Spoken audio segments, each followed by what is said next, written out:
मित्रांनो नमस्कार, मी गणेश पाटील स्वागत करतो आपल्या जीटीएस मराठी या युट्यूब चॅनल मध्ये। या व्हिडिओ मध्ये आपण एका नवीन अपडेट बद्दल माहिती बघणार आहोत। या व्हिडिओ मधून आपण जाणून घेणार आहोत की कोणत्या शेतकरी बांधवांना महाडीबीटी योजनेअंतर्गत कोणता अल्टिमेटम देण्यात येणार आहे। त्याआधी तुम्ही जर जीटीएस मराठी या युट्यूब चॅनलवर नवीन असाल तर जीटीएस मराठी या युट्यूब चॅनलला सबस्क्राईब करा आणि माहिती आवडल्यास लाईक, शेअर आणि इतरही आपल्या शेतकरी बांधवांपर्यंत हा व्हिडिओ पोहोचवण्याचं काम करा। चला आपण बघूया कोणती आहे महाडीबीटी योजनेसंदर्भातली महत्त्वपूर्ण अपडेट।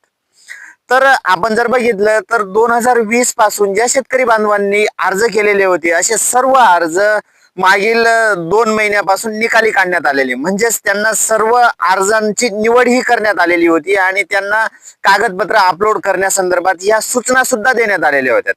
त्या अंतर्गत बऱ्याच साऱ्या शेतकरी बांधवांनी आपापली कागदपत्र अपलोड केलेली आहेत आणि ज्या शेतकरी बांधवांनी सुरुवातीला आपली कागदपत्र अपलोड केलेली होती तर त्या सर्व म्हणजे बऱ्यापैकी शेतकरी बांधवांना पूर्वसंमती देखील आलेली आहे आणि त्यानंतर ज्या काही शेतकरी बांधवांची पूर्वसंमती अद्याप बाकी आहे।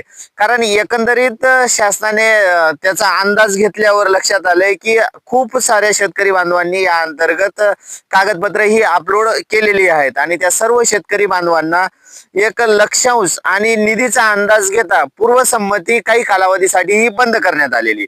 तर मग ज्या शेतकरी बांधवांनी याआधीच आपली कागदपत्र अपलोड केलेली आहेत तर मग त्यांना पूर्वसंमती कधी येईल याच्या बाबतचं जे नवीन अपडेट आलं तर ते नक्कीच आपल्या चॅनलच्या माध्यमातून आपण देण्याचा प्रयत्न करणार आहोत।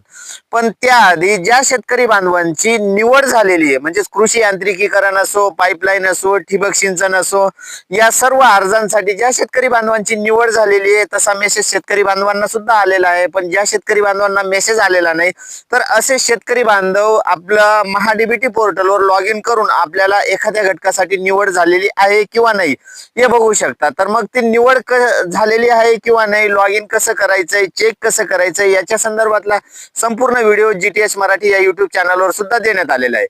तर मग आपण जर बघितलं तर ज्या शेतकरी बांधवांना एखाद्या घटकासाठी जर निवड झालेली आहे तर अशा शेतकरी बांधवांची कागदपत्र अपलोड करण्याची प्रोसेस ही चालू होती। तसा शेतकरी बांधवांना 10 दिवसाचा अल्टिमेटम सुद्धा देण्यात आलेला होता, पण 10 दिवसांचा अल्टिमेटम संपल्यानंतर सुद्धा ते कागदपत्र अपलोड करण्याची प्रोसेस ही चालूच होती। म्हणजे आपण जर बघितलं तर 2 महिन्यापासून ज्या शेतकरी बांधवांना तो मेसेज आलेला आहे तर ते शेतकरी बांधव आता सुद्धा आपली कागदपत्रे हे अपलोड करू शकतात।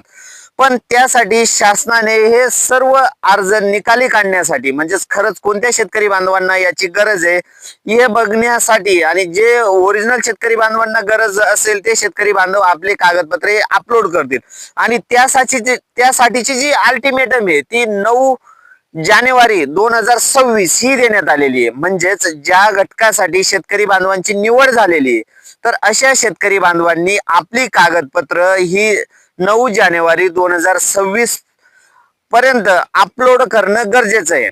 अन्यथा अशा निवड झालेल्या शेतकरी बांधवांची निवड ही ऑटोमॅटिक सिस्टीम नुसार डिलीट करण्यात येईल।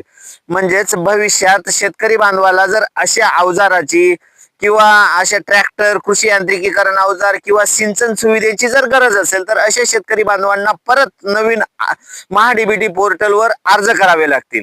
म्हणून आता जरी एखाद्या शेतकरी बांधवाला जर गरज नसेल पण भविष्यात त्या साधनाची, त्या यंत्राची किंवा ठिबक सिंचन अशा अवजारांची जर गरज असेल तर अशा शेतकरी बांधवांनी आपली कागदपत्रे ही 9 जानेवारी पर्यंत अपलोड करणं गरजेचं आहे। तर अशी महत्वपूर्ण अपडेट सध्या महाडीबीटी पोर्टल अंतर्गत आलेली आहे।